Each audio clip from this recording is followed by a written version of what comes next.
Hola, buenas tardes. Es jueves de investigación en el INA. La serie de charlas que el Sindicato Nacional de Profesores de Investigación Científica y Docencia ha organizado con el objetivo de dar a conocer qué es lo que hacen sus investigadores, cómo estas investigaciones se vinculan con la sociedad y con el patrimonio y los bienes culturales de todos y cada uno de los mexicanos. En esta ocasión, estamos con el arqueólogo Víctor Igor Quintana Cruz, quien es investigador en el Centro INA Jalisco, licenciado en Arqueología por la Universidad Autónoma de Guadalajara y actualmente maestrante en Urbanismo y Territorio por la Universidad de Guadalajara. Se especializa en temas relacionados con el patrimonio arqueológico y planeación urbana, metalurgia prehispánica del occidente, mesoamericano y arqueología de la región del centro de Jalisco. Igor ha presentado resultados de sus investigaciones en congresos de ámbito nacional e internacional organizados por la Sociedad Mexicana de Antropología, el Museo Regional de Guadalajara, el Grupo Latinoamericano de Restauración y Gestión de Patrimonio Metálico vinculado al Ministerio de Cultura de Perú, la Coordinación Nacional de Arqueología, el Museo Nacional de Historia del INA, entre otros. Víctor Igor nos hablará de la situación actual y perspectiva de la política de conservación de los sitios arqueológicos en el contexto rural y urbano del área metropolitana de Guadalajara. Víctor, cuéntanos de tus investigaciones. Muchas gracias por la invitación. Aprovecho el espacio para agradecer a mis compañeras y compañeros de Sindicato de Investigadores por la enorme labor que desempeñan cada uno en sus centros de trabajo y la oportunidad para hablar un poquito acerca de la arqueología de Jalisco y en particular del área metropolitana de Guadalajara, y en una de sus vertientes que no va tanto hacia la investigación arqueológica propia de un sitio arqueológico, sino a la problemática y a la situación que guardan estos sitios en el contexto urbano. Entonces voy a compartirles una presentación en este momento.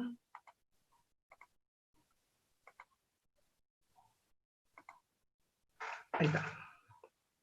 Bien, como hizo la introducción María Gracia, se trata de dar un panorama general acerca de la situación y la perspectiva que se tiene en la política de conservación de estos sitios, en particular pues del área metropolitana. Y tiene mucho que ver ahorita, sobre todo en estos tiempos de cambio, en estos tiempos donde la ciudad de Guadalajara sigue creciendo y existen alrededor de casi unos 200 sitios arqueológicos identificados, la gran mayoría ya registrados ante el registro público de zonas y monumentos arqueológicos. Pero para partir en la plática, este es el contexto general de dónde está localizada Guadalajara, con otro municipio con el que comparte, digamos, esta supremacía en la región, que es Zapopan, y como se puede ver en la imagen, la región del centro de Jalisco está en el occidente de México. Ahora bien, ¿qué es el área metropolitana de Guadalajara? Ahora ya es un gran conglomerado, una unión de 9 grandes municipios que se conformaron política y administrativamente en una sola entidad llamada Área Metropolitana de Guadalajara. ¿Y cuáles lo integran? Pues incluye a la capital, que es Guadalajara, a Zapopan, que sería el siguiente municipio en importancia, y seguido de Tonalá, Tlaquepaque, Zapotlanejo, El Salto, Tlajomulco de Zúñiga, Juanacatlán e Ixtlahuacán de los Membrillos. Todo este gran conglomerado, si lo vemos en una comparativa, la extensión de Jalisco son 80,137 kilómetros cuadrados. Esto equivale a el 4,01% del territorio nacional. Digamos que no abarca todo, porque no es uno de los estados de mayor extensión en la República Mexicana, pero de esos 80,000 y tantos kilómetros, el área metropolitana de Guadalajara ocupa 2,735 kilómetros cuadrados. Esto equivale al 3,41% del total de Jalisco. Si lo vemos así en números, quizás no suene a tanto y se pudiera pensar que el área metropolitana de Guadalajara es algo muy pequeño, pero no, es en extensión la segunda a nivel país, y es quizás la segunda o la tercera, se pelea con la área metropolitana de Monterrey en importancia en la economía. Ahora bien, ¿qué hay ahí? Pues estamos hablando que en Jalisco hay una población mayor a 8 millones de habitantes, y solamente en Guadalajara están más de esos 5 millones. Estamos hablando del 60% de la población de Jalisco, donde el 50.7% son mujeres, 49.3% hombres, y de ahí, si lo vemos en el territorio, siendo la gran concentración de habitantes, pues estamos hablando de que en la economía, de entrada, el 75% de toda la industria, el comercio de Jalisco está ahí. Está concentrada totalmente, pero cosa, digamos, quizás pudiese verle como paradójica. Solamente el 22% de la área metropolitana está urbanizada o puede considerarse como un suelo urbano. De ello que el 78% no es urbano. Estamos hablando que tiene al menos 3 áreas naturales protegidas: la del Izticuil, al norte de esta área metropolitana, la barranca del río Santiago, la de la Primavera, y pudiésemos hablar más al sur, por donde están los municipios de Tlajomulco de Zúñiga, Extlahuacán de los Membrillos, de la Sierra de El Madroño.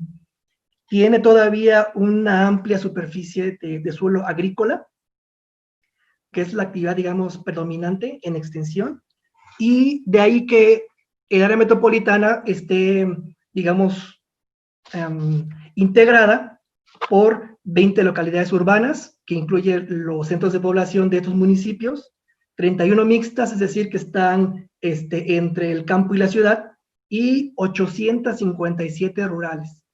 ¿Por qué digo todos estos datos de este vasto territorio y a la vez complejo? Porque en toda esta extensión de estos 9 municipios se localizan al menos 200 sitios arqueológicos, entre los identificados y los registrados. De ahí que es pertinente hablar de la situación que guardan los sitios arqueológicos en contexto rural, que es, digamos, algo común en el territorio nacional, y aquellos que están ya en contexto urbano, porque pudiese ser que solamente existen estas características hacia el Valle de México, ¿no? Y en caso particular, en la Ciudad de México, donde ya se maneja esta cuestión de la arqueología urbana para dar cuenta de ello, tanto para la investigación como para la protección y conservación de estos sitios arqueológicos, con una enorme y gran problemática, porque al tener este ente como que la ciudad tan diversa, tan heterogénea, tenemos ante el patrimonio arqueológico un gran desafío, que es la urbanización, que tiene que ver con el desarrollo de unidades habitacionales, construcción de infraestructura, la introducción de servicios públicos como agua, drenaje, luz, y esto hace que la ciudad esté en constante movimiento, en constante crecimiento, y más aún la ciudad de Guadalajara, que como se puede ver en la imagen, que es tomada de Google, pues es una mancha ya casi consolidada, y al tener esta gran concentración de población, hablando del 60% de Jalisco, pues hay una enorme demanda tanto de servicios como de vivienda. De ahí que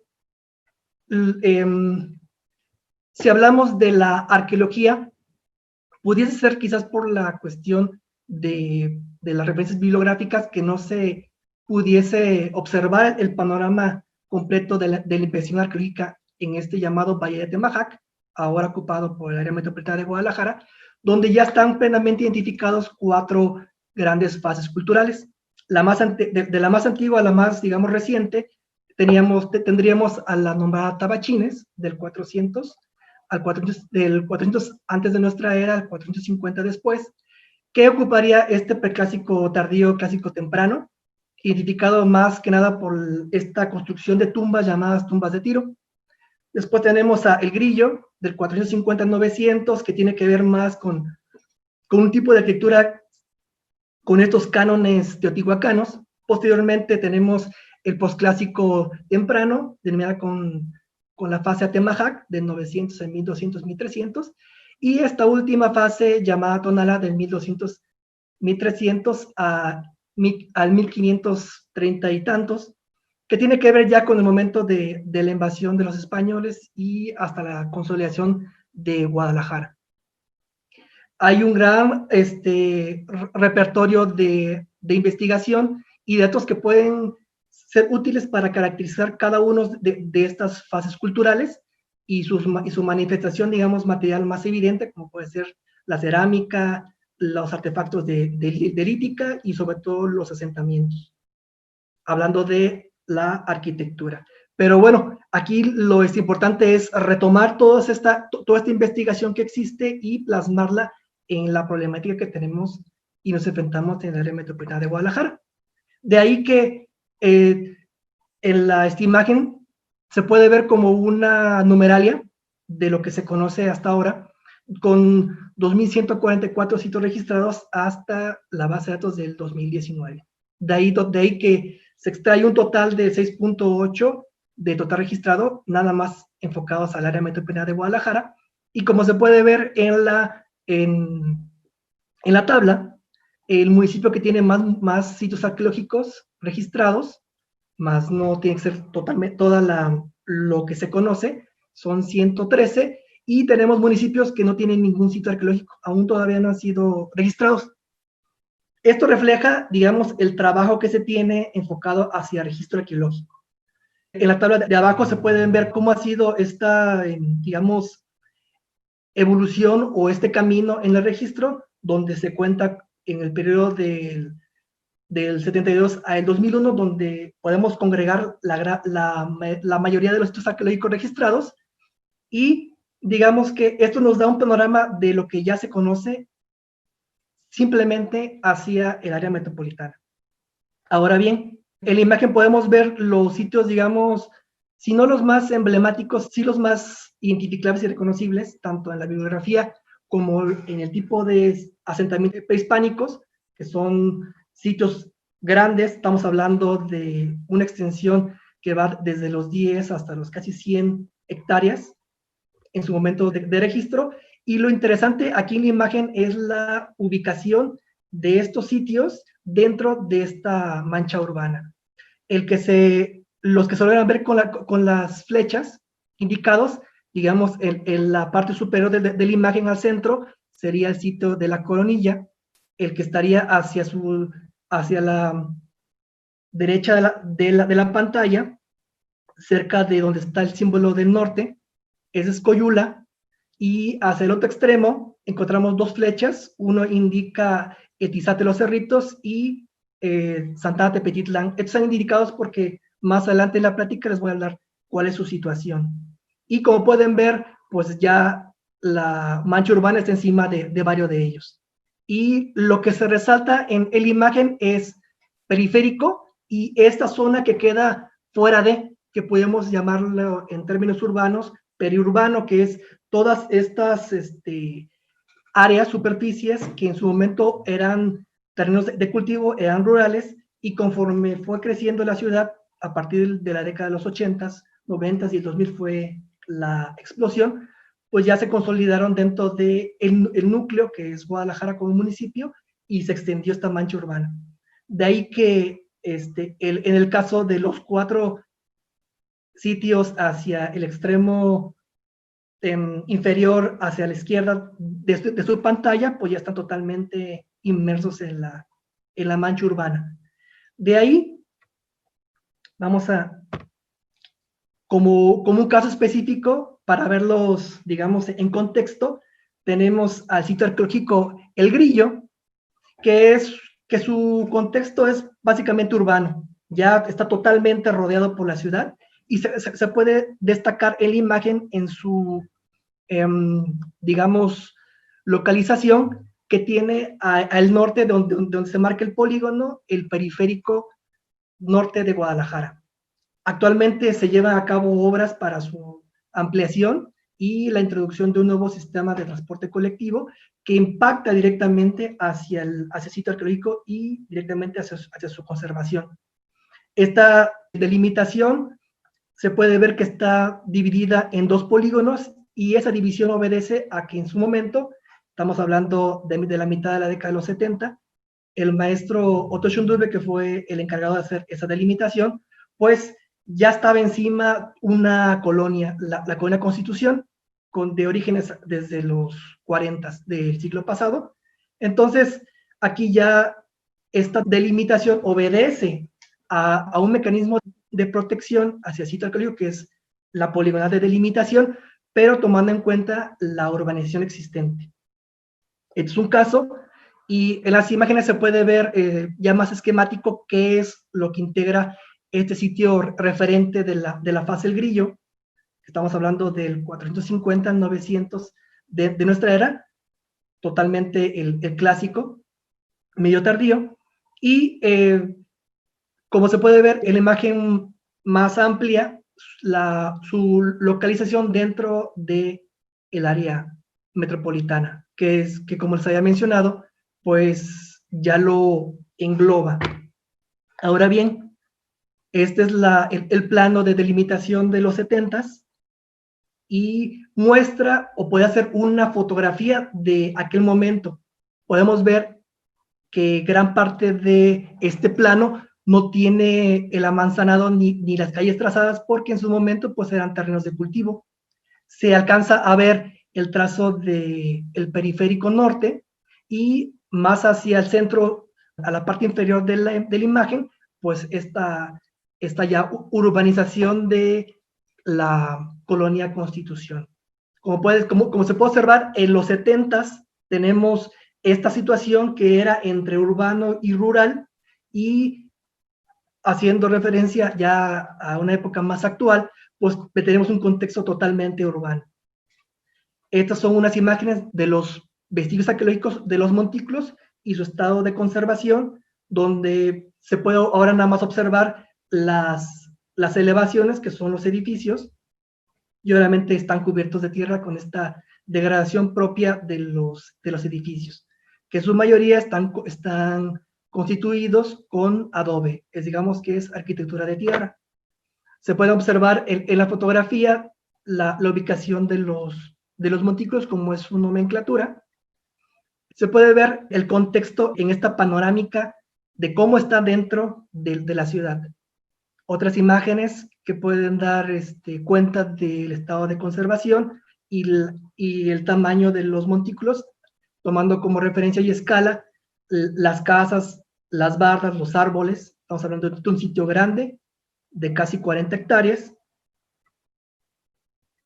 Y digamos que podemos aterrizar en otro caso que es, digamos, puede ser llamado periurbano, que es Etizate Los Cerritos, que este sitio en particular está pegado hacia la reserva y área natural protegida de La Primavera, que es uno de los pulmones de Guadalajara. Y como se puede ver, ya esto está sufriendo tiene un grave problema, que es la invasión por asentamientos humanos irregulares. Son construcciones que se van haciendo, fraccionando la superficie que en su momento se deslindó como sitio arqueológico, y que paulatinamente, por esta presión demográfica y por esta expansión de la ciudad, fueron ocupando su extensión, al grado que quedan, digamos, dos áreas dentro de esta poligonal con monumentos que todavía no han sido afectados por la urbanización. Este es un caso muy, muy particular porque es el que tiene, o es uno de los que tienen mayor presión y tienden a desaparecer por estas circunstancias. Tenemos el caso de Santa Ana Tepetitlán, que a diferencia del otro, aunque está englobado dentro del área urbana, está ligado a la historia de esta población, de este poblado, cuyos orígenes se remontan al siglo XVII. Y aquí sucede algo distinto, porque este espacio ha sido utilizado o apropiado por la gente como un área verde. En sí está afectado en un porcentaje no muy grande en su extensión, con construcciones, pero se conserva la mayoría, porque al no haber espacios donde convivir, donde tener un parque, pues esta ha sido la respuesta. Y tenemos otro caso que, digamos, puede ser el futuro de muchos de estos sitios arqueológicos, y es el llamado Coyula, que de ser el de mayor extensión, el que tenía mayor conjunto de montículos, estamos hablando de más de 50, quedó reducido solamente a 1, y toda su extensión de cerca de casi 100 hectáreas fue reducida y destruida para construir ahí el basurero municipal, en este caso con usos metropolitanos, y quedó un único testigo marcado en la imagen con un punto rojo, es el único montículo que quedó, y todo lo demás fue arrasado, y ahora es ya un relleno sanitario que está en vías de su conclusión. Como se puede ver aquí, en la imagen, pues gran parte de lo que hay periférico, pues es área boscosa, tiende a ser parte de la barranca de Río Santiago, y en el extremo arriba, hacia su izquierda de la imagen, se puede ver ya un conjunto habitacional. Este es un ejemplo de lo que puede suceder en un futuro si no se cuidan otros sitios arqueológicos en esas condiciones. Y ahora bien, tenemos el caso de la Coronilla, que es en gran parte la investigación arqueológica a la cual me he dedicado y que está ligado a todos estos temas de urbanos y de investigación propia de un sitio arqueológico, donde en lo particular se puede distinguir su localización, por un lado pegado hacia la barranca del río Santiago y otra hacia la mancha urbana del área metropolitana de Guadalajara. Esta imagen es como más clara hacia las condiciones que está guardando. La ciudad de Guadalajara ya no puede crecer más hacia el norte porque tiene una barrera física, que es esta barranca del río Santiago, y por sus laderas abruptas y caídas en casi en vertical, ha impedido que se extienda, y esto ha sido, digamos, un elemento de conservación, digámoslo así, hacia el sitio arqueológico, que no está exento de invasiones por asentamientos humanos irregulares. Y por otro lado está esta localización del área natural protegida, que en cierto modo le da un poco de cobertura para que se conserve, digamos, que el entorno en su ámbito natural.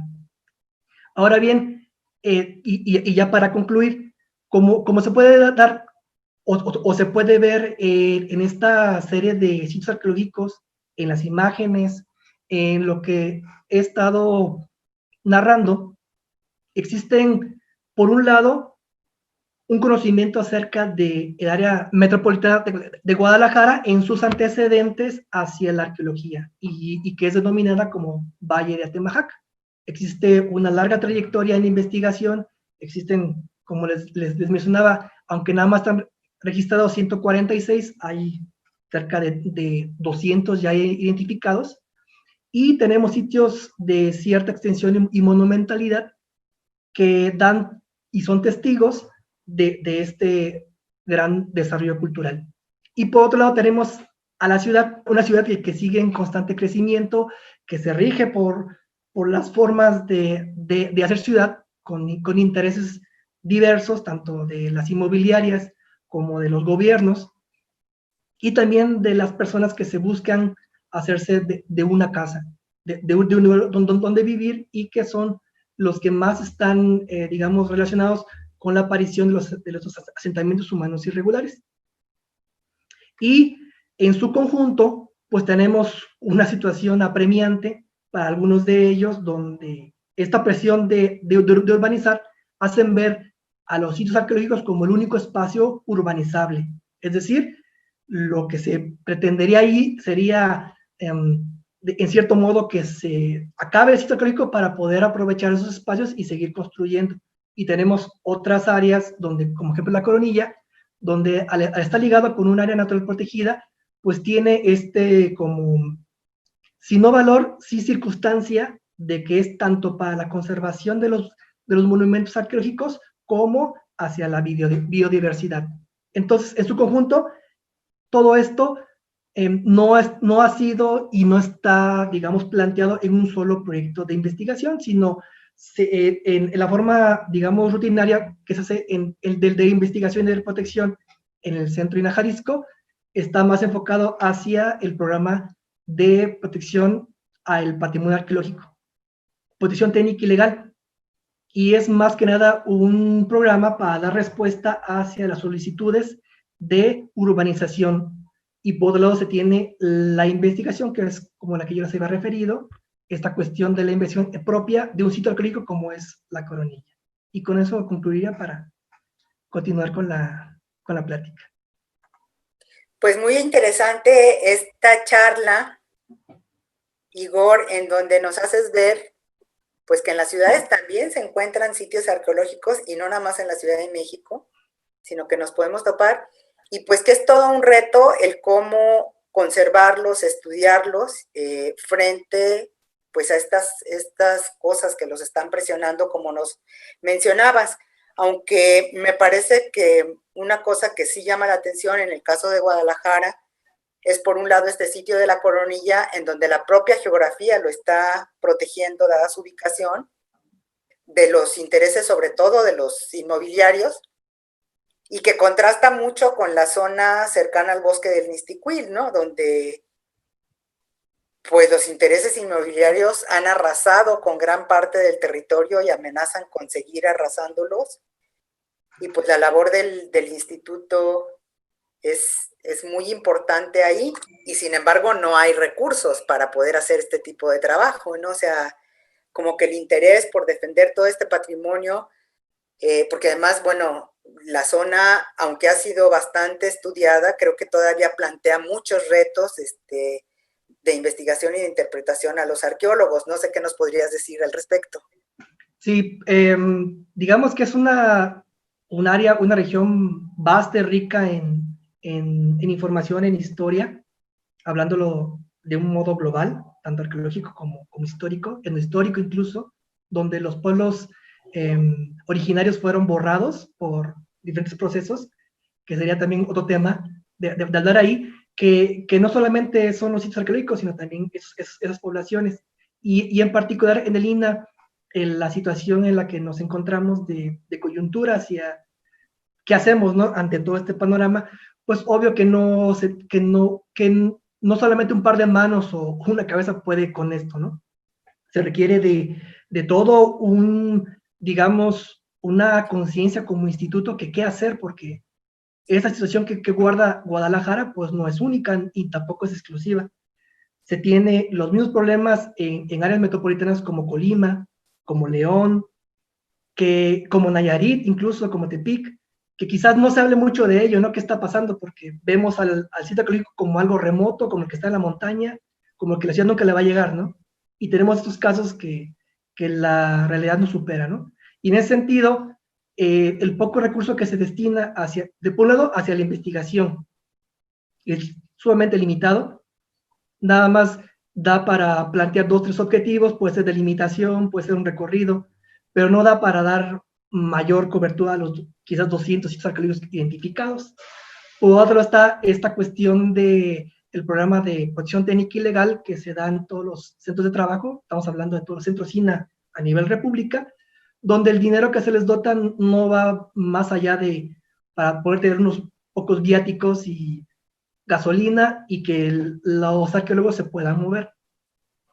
Pero si estamos hablando de 146 registrados en el área metropolitana y cerca de 1,200 en Jalisco, pues si hacemos cuentas, ¿cuándo podríamos si comenzáramos por uno y nada más hubiera un solo responsable, cuándo daría la vuelta a revisar cada uno de ellos? Gran parte de estos arqueológicos han sido registrados y documentados por investigaciones de largo alcance, como el proyecto de la Cuenca de Sayula, que registró más de 100 sitios arqueológicos, de los cuales pues se tiene el testimonio, pero no el seguimiento. De ahí que quizás hace una década se contaba con personal, 1 o 2 arqueólogos contratados, para que le dieran un seguimiento más específico y continuo a estas, pues incluso solicitudes de permisos, ¿no? Para construir, ya sea dentro de estos arqueológicos colindantes o preguntas si donde pretenden hacer una obra había un sitio arqueológico. Ahora se ha reducido simplemente a la plantilla de arqueólogos que están en este caso, en Centro INAH Jalisco, y de ahí que básicamente las labores del instituto se han reducido a un aspecto administrativo, que es la recepción de un trámite y la emisión de una respuesta. Queda atrás de lado el análisis y el planteamiento de que qué hacer con esto. Es una cuestión más reactiva, no tanto prospectiva ni plantear una solución, una vía, que esto requiere también de recursos, requiere de personal y sobre todo requiere de una visión del instituto hacia qué hacer con esta problemática, ¿no? Tenemos otros casos como que, digamos, son de mayor impacto a nivel nacional, como el transísmico, como el Tren Maya, que va involucrado en esta cuestión de qué hacer con el territorio, ¿no? Que no va a pasar, o al parecer pasa nada más por esta figura de salvamento arqueológico, ¿no? Que es la documentación y el deslinde de áreas donde se pueda llevar a cabo cierto tipo de construcción, edificación o actividad económica, ¿no? Y vemos que pues va más allá, ¿no? Y ante la situación y lo limitado de los recursos, pues obviamente así va a ser imposible poder dar una respuesta a todos los, incluso solicitudes, y mucho menos pensar en hacer investigación y proponer cosas o llevar a cabo un programa para la conservación de estos sitios arqueológicos, y en particular del área metropolitana de Guadalajara. Oye, Igor, y otra pregunta, porque, o sea, tocaste tú el caso del transísmico y del Tren Maya, por un lado, en donde de alguna manera, pues diferentes colectivos o personas o poblados se han organizado para denunciar y en la medida de sus posibilidades hacer frente a esta situación.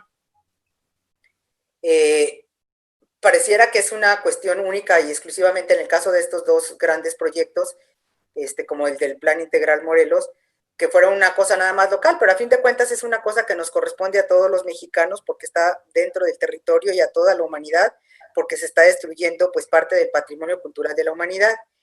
Pero regresando al área metropolitana de Guadalajara, o al área, sí, a la zona metropolitana, como dices tú, o al área, pero al revés. ¿Qué tanta organización hay por parte de los habitantes? O sea, como que las empresas, pues obviamente están muy organizadas para buscar que se les dé permiso para hacer las construcciones, ¿no? Pero ¿qué tanta organización has encontrado tú entre los pobladores cercanos a las zonas arqueológicas, en el caso del área metropolitana y de Jalisco, de que sean conscientes de esta riqueza cultural que tienen? Porque nos damos cuenta de que hay diferentes circunstancias a lo largo y ancho del país. En el caso de Guadalajara, ¿qué has encontrado tú? Pues hay de todo, pero lo que a mí más me sorprende es de que hay una gran conciencia de que estos sitios arqueológicos chiquitos o como los puedan ver casi insignificantes, tiene una gran valía para los habitantes.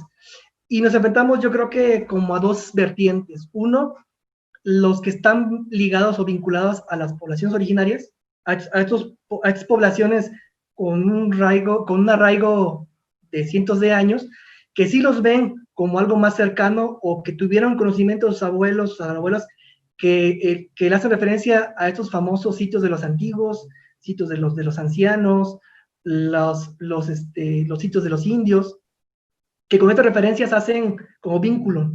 Y tenemos el caso, por ejemplo, de la Coronilla, que está dentro del territorio de la comunidad indígena de Mezquitán, que ellos en sus estatutos de su comunidad deslindaron el área antes del INA y dijeron, esta área no se toca porque son tierras de uso común y son sitio importante de nuestra historia y de todos los mexicanos. Así está escrito, palabras más, palabras menos, ¿no? Pero está considerado incluso dentro de su propia organización. Y tenemos el caso, por ejemplo, de Santa Tepetitlán, donde sí lo consideran dentro, pero ellos sufrieron otros procesos, son tierras ejidales, y lo ven más como un área que tiene un trato especial. ¿Cuál es? Es complejo, porque no solamente involucra un solo sitio arqueológico, involucran 4. Estamos hablando del Ixtépetl, que es algo igual en sí mismo complejo, y sería como que el más visitable, el que más ha tenido un manejo el instituto ahí, y tenemos otro con una grave problemática como el de los padres, que está tiende a desaparecer por incluso dentro del del instituto está haciendo porque se destruya, que es otro tema especial, y tenemos el caso del Tizón de los Cerritos, que lo veíamos en la imagen, cómo ha sido invadido por los asentamientos humanos irregulares. El caso de ahí es de que estas urbanizaciones son para todas esas personas que llegaron a la ciudad, buscaron dónde tener vivienda y se fueron a esos lugares. No tienen ese rasgo en particular. Si analizamos el caso de los padres con Tizón de los Cerritos, son asentamientos de origen irregular que se fueron consolidando. Y la población que ahí habita, ahí hay desde otomís, nahuas, hay zapotecos, hay mixtecos, hay purépechas, hay gente que viene de la Ciudad de México, de Colima, Nayarit, de todos lados. Encontraron casa ahí y se instalaron. Entonces ahí el monumento arqueológico, pues si lo comparan los purépechas con los que tienen allá, pues van a decir, pues estos son cerros de tierra, ¿no? Pero si se les dice, no, tiene el tipo de arquitectura, allá es un tipo, aquí es otro, pueden decir, entonces aquí es de los antiguos de aquí. Y todas esas colonias, esta gente que ha ido poco a poco enterándose que existen estos sitios arqueológicos, porque también existe una labor de colectivos fuera de línea, de la propia población organizada, que hacen y ven y hacen acciones para poderlos proteger. Primero, para darlos a conocer, para que los vecinos tengan conocimiento de que existen, y luego para hacer algo porque se protejan. Y como bien dices, muchos de estos sitios arqueológicos quedaron cerca de grandes avenidas, en periférico, sitios que antes no valían el metro a 3 pesos, ahora valen 2,000, 3,000, 4,000 pesos, y al ser todo totalmente urbanizado y quedar solamente estos espacios libres, pues obviamente entra la codicia sobre todo de los desarrolladores inmobiliarios y los que quieren instalar ahí industria o servicios, que ahí es donde está el juego. Entonces, en resumidas cuentas, existe un nivel de organización importante, aunque no pareciese, y existe una gran conciencia de la población que habita cerca de los sitios arqueológicos, de que tiene valía y que se tienen que proteger. Quizás aquí la carencia, la falencia sería el vínculo entre el instituto y la población, para darles a compartirles toda esta investigación, que era lo que les narraba al principio de estos fases culturales y estaban identificables, para dárselas todo ese conocimiento a la gente y que comprendan y vean y ellos mismos comiencen a investigar, porque no, aquí el conocimiento tiene que ser, pues, co-construido, ¿no? Tiene que estar toda esta cuestión. Y al verse rebasado quizás el instituto en su actuar, aquí entra la sociedad y llega a puntos donde ellos mismos son los que defienden a los sitios arqueológicos, ¿no? E incluso hay ocasiones donde el municipio interviene, ¿no? Que es como que tendría que haber toda esta gestión, toda esta unión, para que pues podamos no solamente conservarlos y preservarlos, sino también que se disfruten, porque gran parte de ellos pues no están en buenas condiciones. Igor, pues muchísimas gracias por esta plática, porque bueno, a mí me deja muchas preguntas, muchas dudas, muchas inquietudes. Creo que a la gente que te escuche le sucederá lo mismo.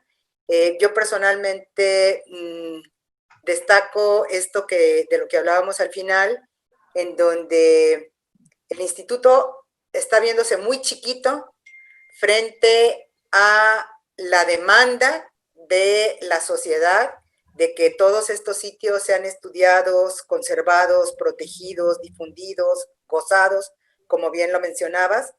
Me parece que es algo muy, muy importante y que en su deber del instituto de conservar, proteger, difundir e investigar el patrimonio de todos los mexicanos está quedando mal, y no por los investigadores, sino porque las autoridades centrales y las autoridades federales no ponen ganas en este tipo de situaciones. Me llama también mucho la atención porque creo que una de las cuestiones que de alguna manera señalaste es esta intersección de las autoridades federales, que son las ejidales, las municipales, las estatales, y luego el instituto, entonces la complejidad con la que se tienen que manejar todos estos sitios y que tienen todas las diferentes autoridades tendrían que preocuparse por ello.